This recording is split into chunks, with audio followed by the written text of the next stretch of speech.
The following is a DVU Overtime podcast.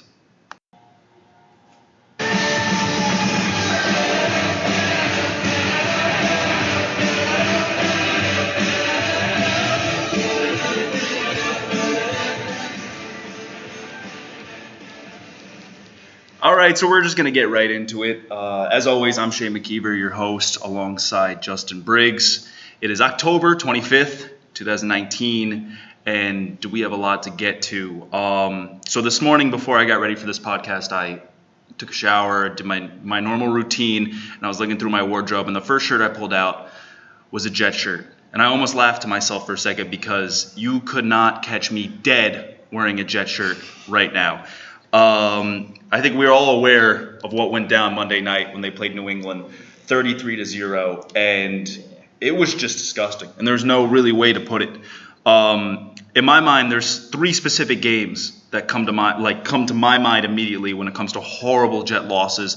And I think one of them is we can all think of Thanksgiving Day with the butt fumble, and that was an atrocity in itself. It was a horrible, horrible day as a Jets fan. And it reminded me of that New England game similarly because I went into that game with a lot of hope, thinking if they could win this game, we might have a chance. And that's exactly how it went into Monday night. I took Monday night almost as a playoff game. I thought if they could beat New England, and if it's some chance, and I knew ultimately if I had to put money on it, if I had to put, bet my child's life, I knew they weren't going to beat New England. But I just thought if there was a chance that we could pull this off, especially how Sam was playing the previous Sunday versus the Cowboys, if they could pull that off, I really thought at 2-4, I really thought they had a chance of maybe with the schedule lighting up to make the postseason. But now it's obvious there's no chance. Yeah, it was a good game in Dallas too. Sam Darnold came back, he lit it up, and I'm like, man, the Jets are looking kind of good. I needed them to beat the Cowboys, and I thought the Jets were looking kind of good, and I thought this was going to be a good game on Monday night. But that was a disappointing outing for the Jets to say the least. Well, they reeled us all in, and they had us believing. But the thing is, this season's over, and I mean, there's no doubt about it. They're 1-5 right now. I mean, their offense is inept, and never mind about the ownership. I know the ownership is awful of the New York Jets, and we're not even going to get to that because I'm not even going to point fingers at that. It comes down to this head coach and Adam Gase. He came into this organization, and honestly, like when we think about it, his most impressive achievement ever was bringing Tim Tebow on the Denver Broncos to the playoffs. And then after that, John Fox and him were lucky enough to get Peyton Manning off of neck surgery, which people thought that he was going to be on the heavy decline. And Peyton Manning was that offensive coordinator in Denver. Yeah, I mean, let's be honest. I mean, I could have been the offensive coordinator on that team in Denver. Peyton Manning with this 55 touchdown year, breaking the passing yards and all that. Like, don't give me that crap. If you're going to hold that against Adam Gase's resume, it's like, anyone could have done that. Peyton Manning was the offensive coordinator at that point in his career. And then now it's just at the point where he is the definition of mediocre when it comes to the NFL coaches. He is and I feel like that's all that the Jets look for. It's just mediocre coaches. Nobody that brings it over the top. And he fit the fold perfectly. He was in Miami for 4 years, and then people try to make the argument, oh, he went to the playoffs with Ryan Tannehill. Don't give me that either. He was horrible. He was a bad coach. He made the playoffs with the Dolphins team for 1 year. Got dramatically blown. I know Matt Moore came in and he was the backup quarterback in that playoff game, but they got dramatically blown out by Pittsburgh. And ever since then, his resume, nothing speaks to his resume that he's a good NFL coach, and he's not. That's the bottom line. And I woke up to New York Sports Radio this morning because I listen to it every morning when I work out, and they're talking about the Jets, and they are the last in almost every single offensive category. And if they're not last, they're second to last. It's disgusting. And I have this soundbite that I recorded, actually, because I wanted to play it to you, of how bad this offense is. This is Maggie Gray on WFAN this morning, and I give Maggie Gray a lot of credit. She knows a lot of stuff, and this is just goes to show how inept the Jets are offensively. You'll get a good kick at this. In the following offensive categories, gather round, everyone. Yards per game, dead last. First downs, dead last. Passing yards, dead last. Passing touchdowns, dead last. Net yards gained per pass attempt, a dead last. Rushing yards per attempt with Le'Veon Bell on your team, second to last. Now, they only played 6 games, so you're going to say, Maggie, obviously the net yards, things like that. Well, wouldn't they be behind? Of course they're going to be behind. Let's go averages. Let's go percentages. Percentage of offensive drives that end in a score, dead last. Average starting field position, dead last. Average time per possession, second to last. Average number of plays per drive, dead last. Average net yards per drive, dead last. Average points per drive, dead last. Not see. Now, I don't know what else you want me to say. I mean, as a Jets fan, if you think that there's actually, and don't give me that crap that the schedule is going to lighten up and then there's a potential that we could pull an Indianapolis Colts that they did last year and start 1-5 and make the postseason, because that's not the truth. And if you're a Jets fan and think that we're going to make the postseason this year, you are absolutely beside yourself, because with those offensive statistics, we're not going anywhere, and it's so obvious.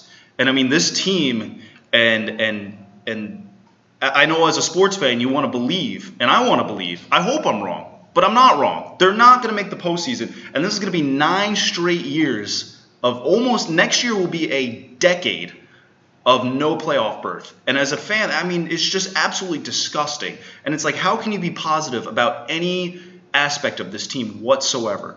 Any aspect of this team.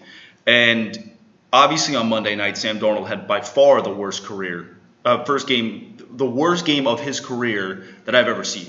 And he just looked lost, flat out lost. And you can make the ghost comments, you see in ghosts and stuff like that. But it's just disgusting, because that game was so much, and the team just did not look ready to play the Patriots. That's not a good feeling to see as a fan. But honestly, I'm gonna go against you a little bit here. Now, postseason, I know it's a slim chance of the postseason, but I do think there is time for the Jets to turn the ship around, because I can take the New England game as an aberration. It's one thing to jump from the Cowboys straight into playing New England on a Monday night, so that's a tough game to go into. But I think moving forward, from what I saw when Sam Darnold come back, the offense is a lot more. When he's on his game, the offense is a lot more functionable than when Falk, what's his name, Luke Falk. Luke Falk was at quarterback. I mean, but Luke Falk looked better against New England than Sam Darnold did on Monday night. He honestly, and statistically, he was better. And it's just, I mean, I don't even know what to say, because I never sat here and said Sam Darnold is our franchise quarterback. No, I never said that. Well, I've learned from experience that you got to give this guy time. Yes. And it's really, for any Jets fan that is realistic and on planet Earth, it is concerning the way Sam Darnold played on Monday night. It's very concerning, because he did not look. He looks like a D2, D3 quarterback thrown into an NFL game. He did not know. He couldn't see a blitz coming from. I mean, he called blitz, and there were several plays where he called blitz, but this offensive line is disgusting.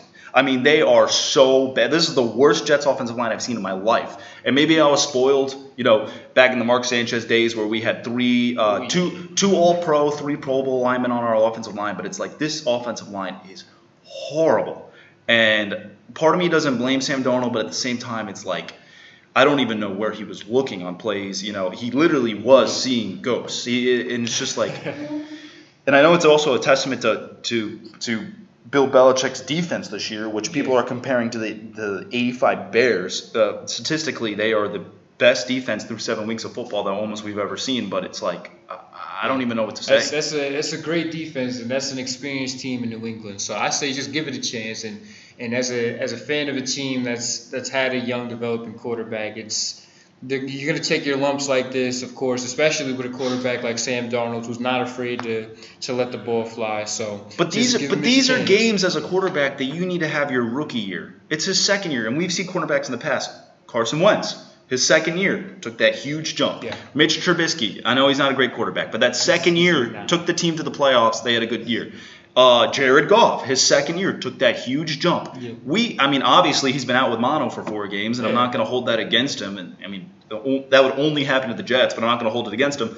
But when are we going to see this jump where it's like, okay, this is your franchise guy? And especially when you're a quarterback coming out of college and you're on a rookie deal, like this is your window to put as much weapons and as much talent around him. And he doesn't have any of that. He really does not. There's not one player on this roster. There's Le'Veon Bell, who who is the team. I'm not gonna tear down Le'Veon Bell, but he definitely hasn't played like an All-Pro yet. I mean, he's played well. I mean, granted, he's at a college talent quarterback for 4 weeks of the season, but it's like other than that, it's like when are we gonna give this guy help? And not only that, like he's got to step up and perform. And against Dallas, I applauded him. I thought he played amazing. Besides that one pick, he had one bad throw in the game, and it was a pick in the end zone, and he just made the wrong read. But other than that, he played great. But at the same time, it's just so frustrating to watch where it's like this team, they're going to screw it up. That's the thing. They're going to screw it up because we've watched Mark Sanchez, who in his first 4 years in the NFL went through 3 offensive coordinators. And luckily he had one head coach. We're going to watch Sam Darnold potentially have 2 different head coaches, maybe 3 different head coaches, and 4 different offensive coordinators in his first 4 years in the NFL. And it's like, how do you develop a quarterback that way? You cannot. And that's the frustrating part as a Jets fan. And that's what gives me, like no hope at all. No hope at all.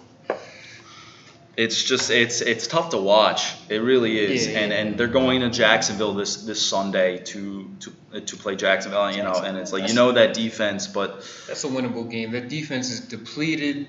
The best I player don't know on that about defense that. left is the best players on that defense left are Yannick Ngakoue and Miles Jack, but and Calais Campbell always is a good Calais player. Campbell. They have a good defensive front, and they still do have a good secondary. It's just I don't think the Jacksonville's defense is as much to fear as it was in the past, and I think that's an opportunity for them to have a good game and for the Jets to show that they can do a little bit more with their starting quarterback back. Well, I just feel like I was never a fan of the Adam Gase hire to begin with. Yeah, neither was I. And I think that we are just wasting our – and then this is the thing about the Jets.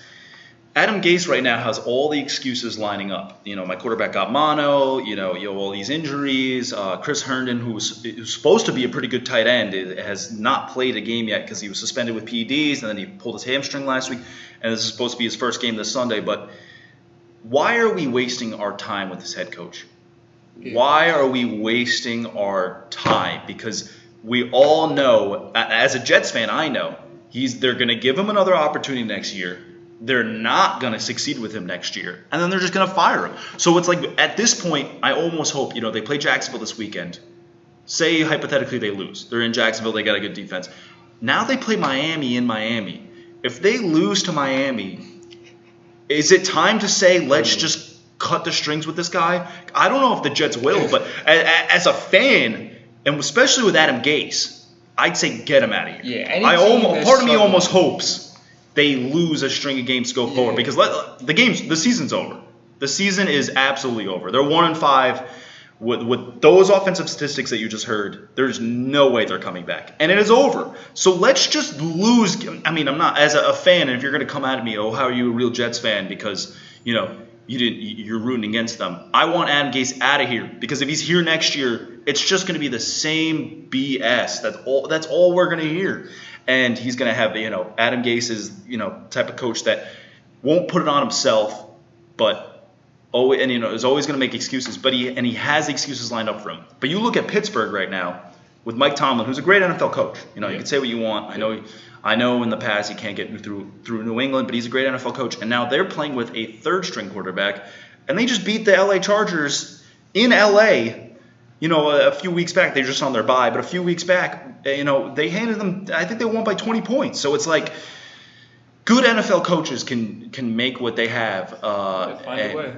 And it's not even like when Luke Falk was playing, it's not even like I understand that they're not going to win the game, but it's like just show sparks. Yeah. Just show something where it's like, wow, that was a great offensive play. Or it's that was quality coaching. I've seen none of that. None of that. And do you think it has anything to do with the weapons that the Jets have acquired? Do you think the Jets have enough weapons to win games, or? I think the thing is, when I watch them play, and I get it, going into the season, I think they have pretty decent, they kind of reminded me of the Seattle Seahawks of 2015 and 2014, where they didn't have that one guy, but they had a bunch of guys that okay, you can give me 800 yards a season, you can give me 900 yards a season, and they had 4 guys that could do that. So I felt like the ball could get spread around pretty evenly. And the offensive line, has just been horrible this whole season, and I think that's what took me for the biggest whirl.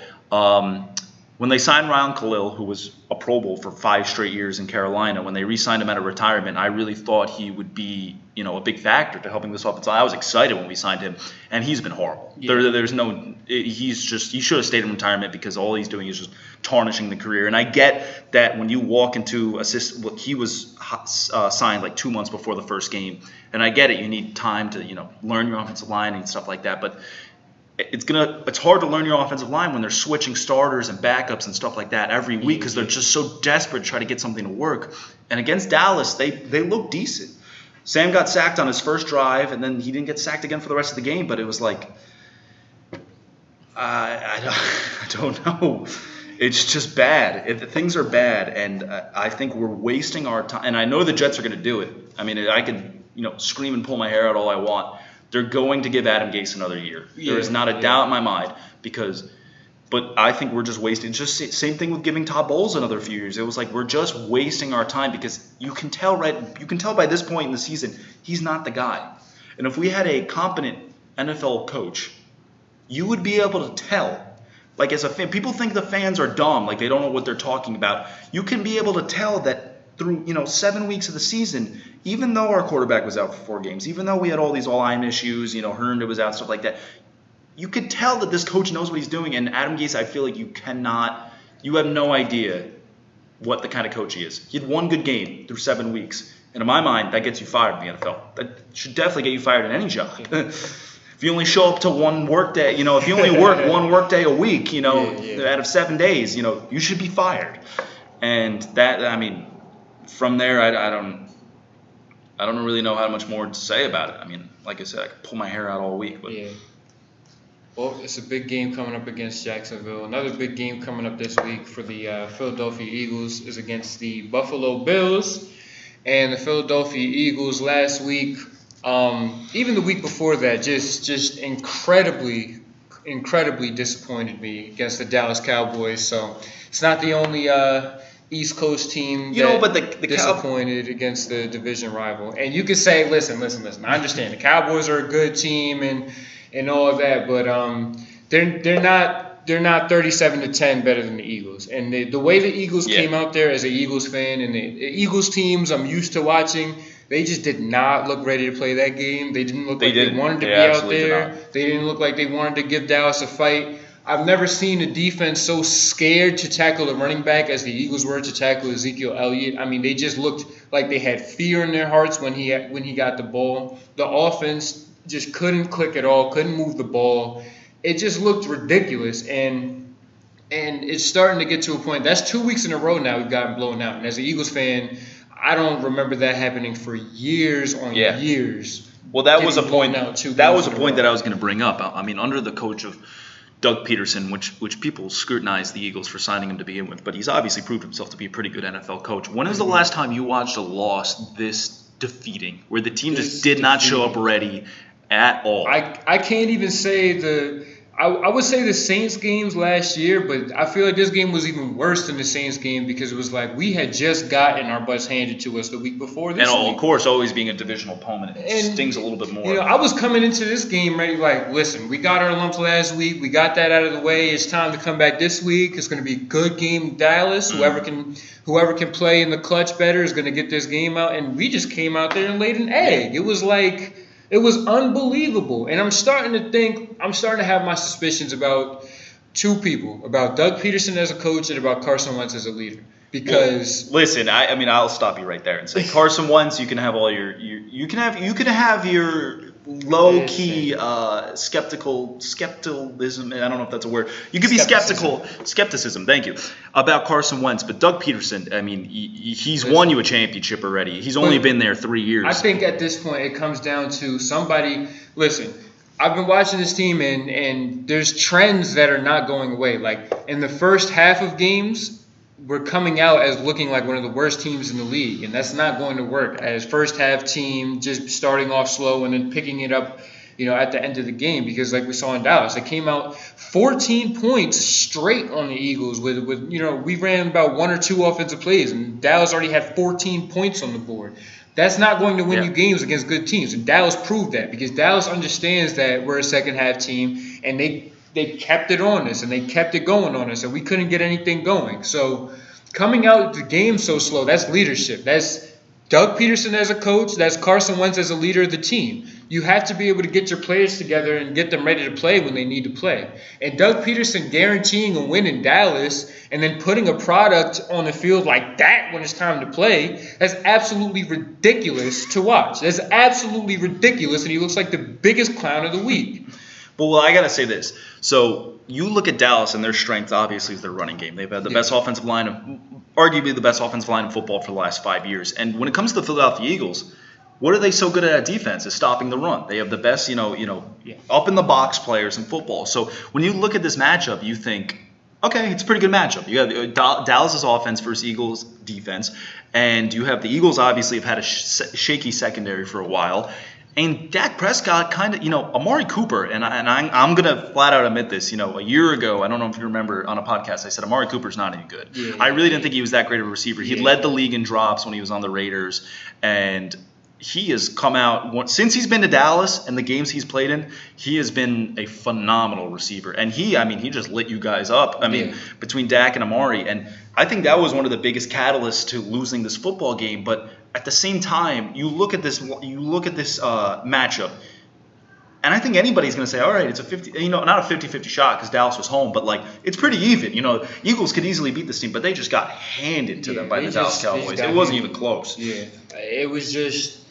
it didn't look like they were ready to play. At the end of the day, nobody looked like they were ready to play that game. And honestly, coming from the defensive side, our defensive line has been coming into the season. We were excited about our defensive line still, and yes, we've had injuries to our interior D linemen. But where's Fletcher Cox been? Where's Brandon Graham been? Only person that's really showed up right now is Derek Barnett. I can say I'm happy with Derek Barnett, but we just cut Zach Brown from the linebacking core, and who are our linebackers now? Nigel Bradham's hurt, so we have Nathan Gary, who played a pretty bad game last week, and we have Kamu Brugier-Hill.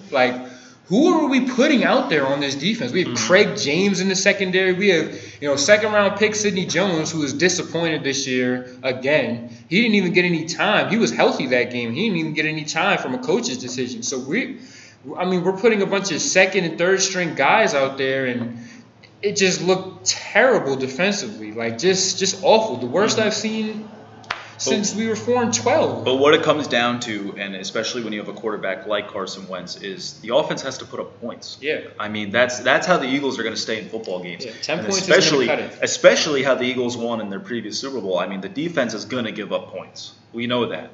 They have for a while. Their secondary last year, and I'm not trying to, bash the Eagles. Their secondary last year was probably one of the worst in the NFL. Yes, absolutely. The way they hung in games is their offense could score, but Carson Wentz and the offense was just not on the same page that night. Yeah. And they have weapons on that offense. There's no doubt about it. I think Zach Ertz is one of the best tight. I think he's the best tight end in football. Him and Travis Kelce is debatable, but and I don't know the status on Deshaun Jackson. I don't even care at this point. I don't care. I think Deshaun Jackson is good riddance.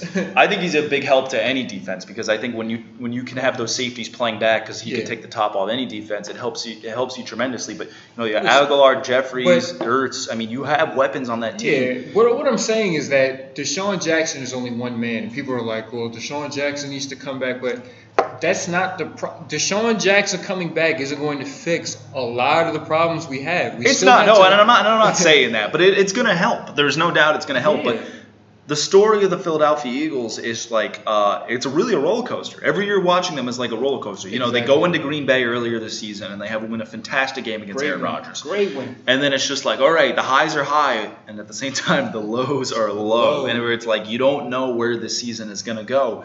Ultimately, I think they're going to end up a playoff team. I think they are a playoff team. And the good news is they have one more home game against Dallas. So it's you can get that one back, and then whoever can win more games by then and now in the postseason is gonna win the division. This Buffalo game scares me because Buffalo, they have one of the best defenses in the league too. I was talking to somebody about that the other day, and it shouldn't scare you because the Buffalo Bills are 5-1. They are. And let me remind you who they beat. Let me remind you who they beat: the New York Giants, the New York Jets, the Cincinnati Bengals, the Tennessee Titans, and they beat one more. And they lost to New England. They beat played a good one game more in New team, England, which was not anything impressive. 23. Oops, sorry about that. I was saying the Giants, the Bengals, the Jets, the Titans, and the Dolphins. I'm sorry, the Dolphins, yes. Of all teams, that's the one I forgot. When you have that record against those teams, I mean, as an Eagles fan, how can you be concerned? I mean, because come on that defense is good, man. They have a talented defensive roster. I know, but you got it. I'm not worried about Josh Allen. I'm not. You know what it is? about, They have a talented defense, and Sean McDermott, I think, is a good head coach, and they have a talented defense, but their offense is not nearly, the Eagles have a competent defense. Do we have a competent defense at this point? Yes, you do. Do we have a competent defense? I really question that. At this They point. were good. Obviously, they were not good against Dallas last week, but they're good enough to stop Josh Allen and the Buffalo Bills offense. They're definitely. I seriously have my doubts. I almost want to I want to bet money with you right now that the Eagles are going to beat the Bills. I seriously have my doubts. I want the Eagles to beat. You're in Buffalo, but I'm tired of seeing bad football. Just what I was saying before, the Eagles are a roller coaster. So they're going to lose to Dallas dramatically, and they're going to have a great win this Sunday to throw you back on board, and they're going to throw you off board, and they're going to throw you back on board. I don't want that anymore. They're going to reel you back in, but that's just what the Eagles do. Leading me on, and the Bills are home.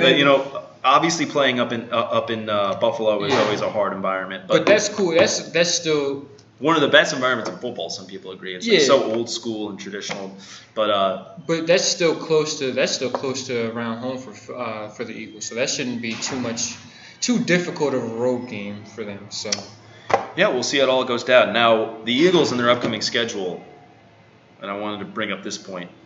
It lightens up. Eventually, they're going to hit New England. The Eagles are playing New England. And my question is, is New England going to? People think that New England, there's a possibility they can go 16-0. And is there any team in their future schedule that can beat them? And I'm thinking, as an Eagles fan, what are your chances? What are your thoughts when the Eagles match up with New England? At this point, what week is that? I'm typing in the Patriots schedule right now. Because at this point, I don't even know. So that they play the Browns this weekend, the Ravens, and then they're at Eagles on the 17th of November. At Philadelphia, I don't know. At this point, I have no idea. Well, you look at New England's schedule, and here's their schedule the rest of the way, because we're already halfway through the season. Jeez, that went really fast. But they play the Browns this week in New England, which I think we can both agree on. I know Jarvis Landry guaranteed a victory. But New England's going to win. The Browns. Then they play at Ravens, which they could, that could be a good game. That could be a very good game. It's going to be the night game on, it's going to be 8:20 game on a Sunday night against the Ravens. And then they play at Eagles the next week. And, when you look at the Patriots schedule going forward, they got the Browns, the Ravens, the Eagles, the Cowboys, the Texans, and the Chiefs. And I don't know if there's any team that you could say far out and clear, not even that they're going to beat them, but could they compete with them? Did you say the Chiefs? They play the Chiefs at the end of the season. Yeah, the Chiefs definitely. I think it's in Foxborough though. Dallas, the Chiefs. Listen, Houston. You can say how great the Chiefs are. When you play in Foxborough, they're not winning. They're not winning because as Bill Belichick as a head coach, he's going to have that team ready to play the Chiefs. Wait a minute. Oh, he's going to have them ready to play the Chiefs, but you're underestimating Andy Reid and Pat Mahomes. Andy Reid has never beat Bill Belichick ever. Ever. Let's not forget how last season the Chiefs went to New England and it was a dramatic game. Offsides. No. You're talking about the AFC. I haven't even gotten there yet. Okay. Last year during the regular season, the Chiefs went to New England and it was a dramatic game. But of course, New England pulled it out. It was a close game. Yes. And then in the AFC Championship, they went to Kansas City and beat them. So offsides. But it's it doesn't matter. That's if you win, you win. And that's what the New England Patriots have done for Andy Reid his entire career. Him and Mike Tomlin, two great NFL coaches that cannot get past them. And that's why Bill Belichick is so great in what he does. He has literally created there is a stigma about the New England Patriots, and I feel like as a Jets fan, the Jets feel this. And I feel like as a Buffalo fan and a Dolphin fan, you'd probably agree with me. When the New England Patriots walk into your building, it's almost like Mike Tyson back in the day. You stand in the ring and you already know you lost. And when they have this aura of such intimidating they're so intimidating about them that it's like, the mental battle's already been lost. It's like, well, let's try the physical battle, and they'll kick the crap out of you. And that's how it's been. And as an NFC fan with the Eagles, you don't really feel that. But as an AFC, it's almost like a monopoly effect of New England across the entire AFC. And that's just a testament to Bill Belichick and Brady. But it's like there is no team in the AFC that even ranks close to the Patriots. It is the Patriots and it's everybody else. And you can give Baltimore a chance because I know John Harbaugh has given New England, probably of Andy Reid, Mike Tomlin. John Harbaugh has probably given them the most issues in the past. But at the end of the day, the Ravens aren't as good as the Patriots. And they're absolutely not. And they just lost Josh Gordon for the season, which apparently Josh Gordon said he could play, but they're putting him in the IR, which means that I think that means the tenure in New England with him is over, which obviously didn't pan out as it's going to be. The Antonio Brown situation ended up a bust. They just signed Mohamed Sanu. And, there's still going to be a beyond competent offense. Yeah, absolutely. You can never count New England out. We learned that last season. You can never count New England out. But undefeated, I don't think they're going to go undefeated. I don't think they're not going to necessarily go undefeated. Listen, back to the Super Bowl is the question. What else is Brady playing for at this point? It's like he wants to, and I'm not saying that this is his ultimate goal, but he obviously he doesn't want to retire anytime soon. And it's like, what the only thing that could put Brady on the pinnacle of what he's already done is going undefeated and winning the Super Bowl. Like, think about that. Winning the Super Bowl. I think ultimately deep down that's his ultimate goal. I think that's what he wants to do. He wants to go undefeated and he wants to win the Super Bowl. But there are too many good teams in the NFL for the Patriots to be able to do that this year. Yeah, they've had in the NFL, yes. Good. In the AFC, no. I really don't think so. I don't think there's any team that even pairs up to them. I think the Ravens probably are close, but they're not that good. I think the Chiefs. Now, Patrick Mahomes apparently practiced this week. He's going to be out this Sunday, but potentially could play next week. He's going to be good. He's going to be all right. But we know it's week 7 in the NFL going on to week 8. We already know if you're going to win the Super Bowl, you have to go through Foxborough. Yeah. And I don't think any team can do that. I don't think any team's going to do that. So we'll see what happens. I mean, on the 8th of December, the Kansas City Chiefs are playing in New England.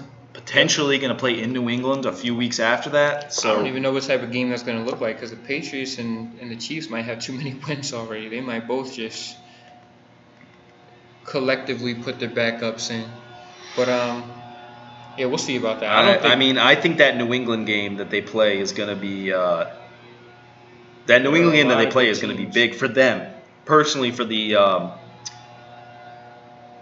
And then after the Chiefs, they go on to play the Dolphins. No, I'm sorry. Well, Dolphins last week of the season, but after the Chiefs, they play in order the Bengals, the Bills, and the Dolphins. So it's like they're going to rattle. It's not the last game. No, it's not. I'm sorry. I apologize.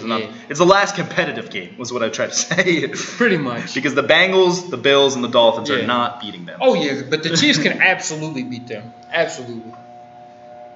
I would say 30-70 New England. That's what I would say. And if the Chiefs are going to beat them, they have to play perfect. No way. The Chiefs can definitely take down New England. I could definitely see They could.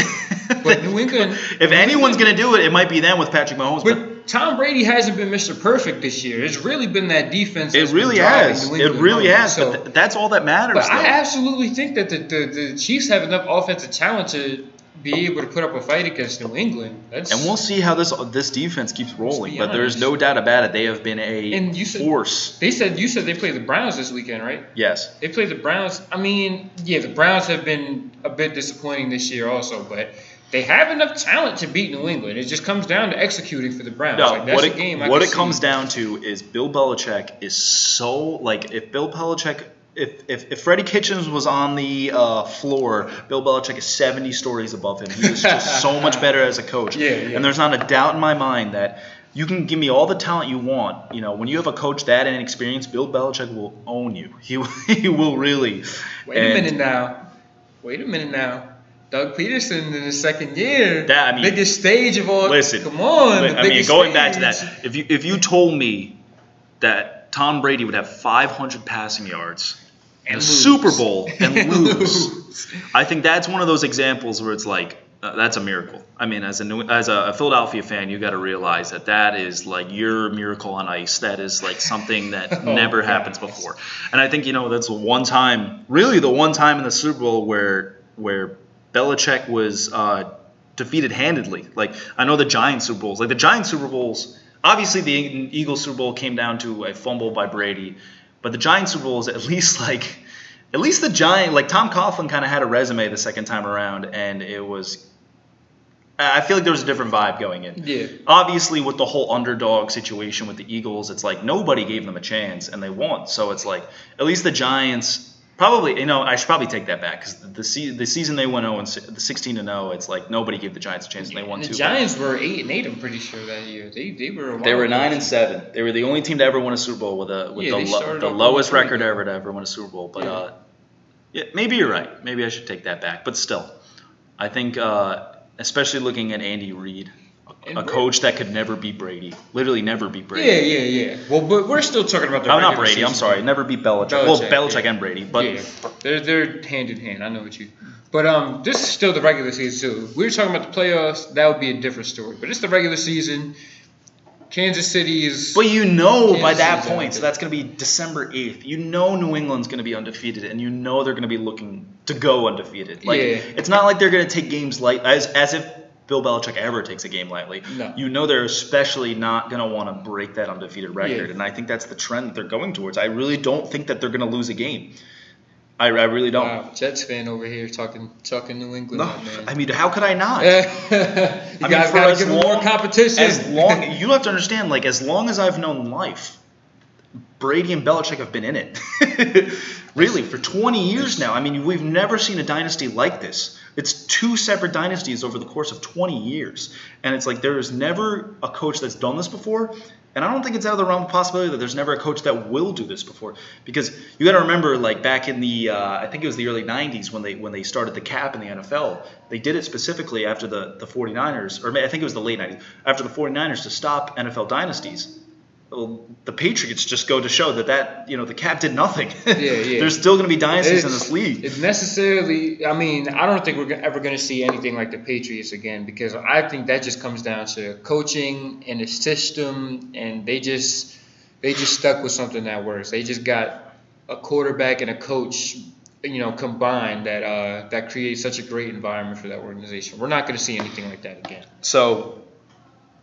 When it comes to the NFC, now shifting from the AFC to the NFC, when it comes to the NFC, we can agree, it's going to be a crapshoot. There's a few good teams in that division. Yeah. Green Bay has really surprised me this year. Green Bay has played well. Seattle, I mean, with the way Russell Wilson has played well. I mean, there's definitely a few good teams in there, but the Rams, I think the Rams have been kind of disappointing, honestly. I was not expecting this from the Rams. Rams were a little disappointing this year. But I think a team that you can't rule out, and I think the whole world has been waiting, or the whole country at least has been waiting to see a Super Bowl with a Brady, Aaron Rodgers matchup.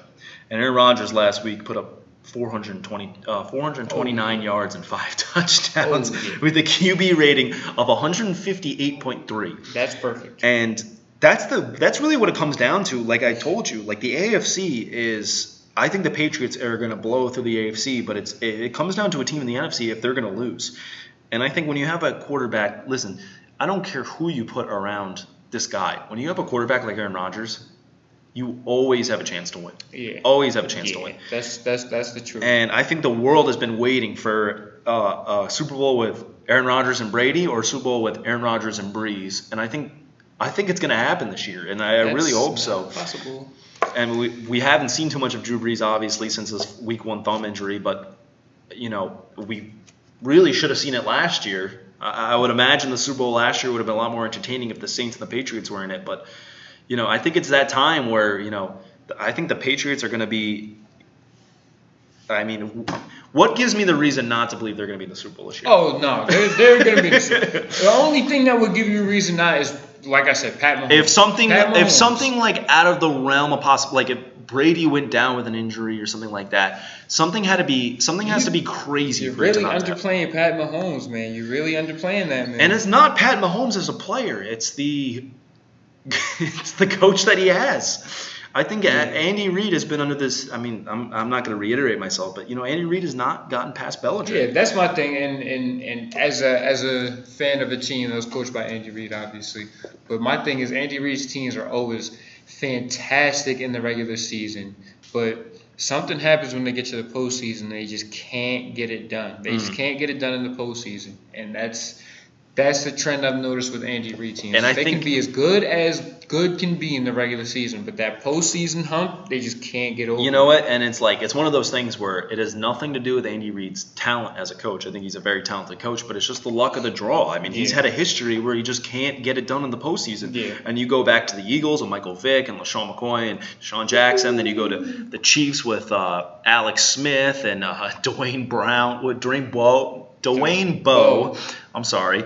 And Jamal Charles, and then now even today when they had the AFC Championship hosted at home to put the Chiefs to the Super Bowl for the first time in 49 years, and they couldn't get it done. And it's I think Andy Reid has the talent to get the team to the Super Bowl, or is a smart enough coach, yes, but based off prior seasons, it's like why do I believe that he can get it done, and why do I not believe the Patriots could go to the Super Bowl? Because there's no reason not to. They have just, for the last 4 years, the Patriots have just made it clear and obvious they are a full foot ahead of everybody else. Yeah. And a full leg up on everybody else. And so I think it's going to, if the Patriots are going to lose a Super Bowl this year, I think it's going to come down to an NFC team. Yeah. And that circles around to Aaron Rodgers, to the Seahawks, or the Saints. Even a Seahawks rematch in the Super Bowl would be pretty cool. That would be all right. And we're going to see how it plays out. But year after year, it's becoming a trend. It's the best team in the NFC, and it's the New England Patriots. Yeah, that's you guys' fault. AFC fan, that's you guys' fault. The NFC's done their part. Listen, there's probably 10 teams you can blame before the New York Jets. I think we're at the bottom of the food chain. Definitely. But anyway, that's the take on the NFL this season. This week. So, I mean, if you want to cycle around to basketball or the World Series, I just want to brush upon the World Series really quick.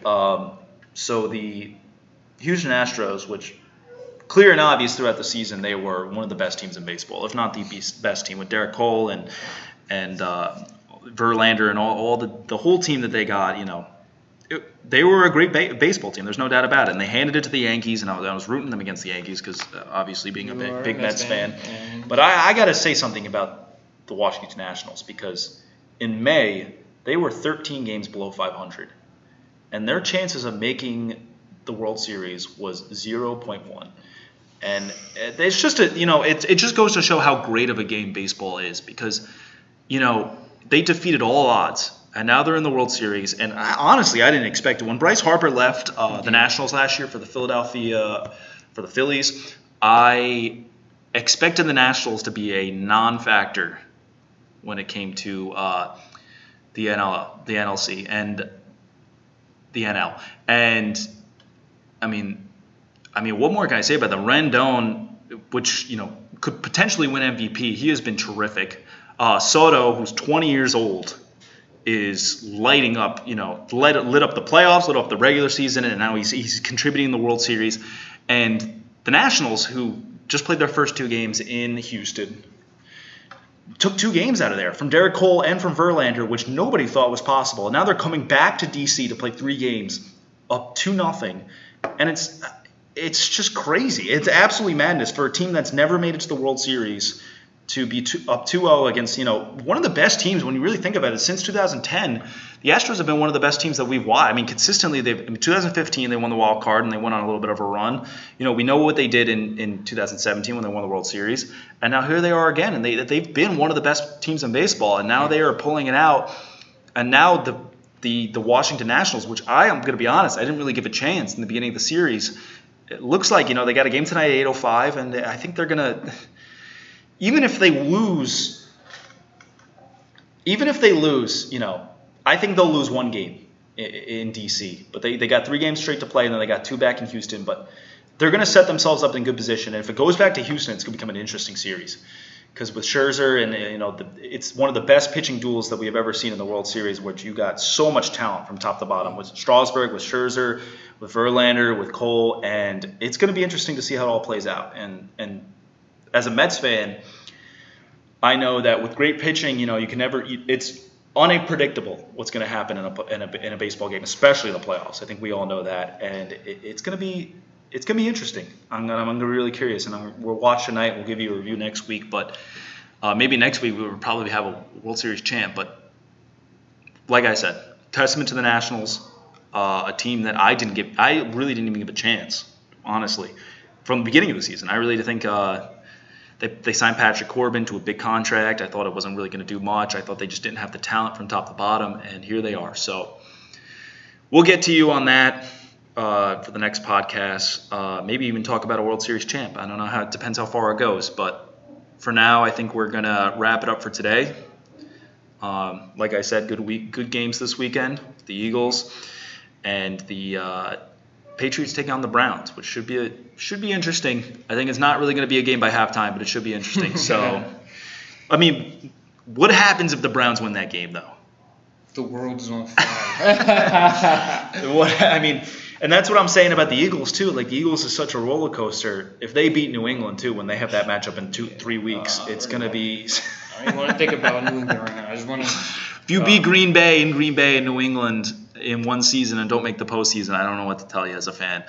But I think that's all we're going to do for today. Have a great weekend, everyone, and stay classy. Go Aggies. Go Aggies.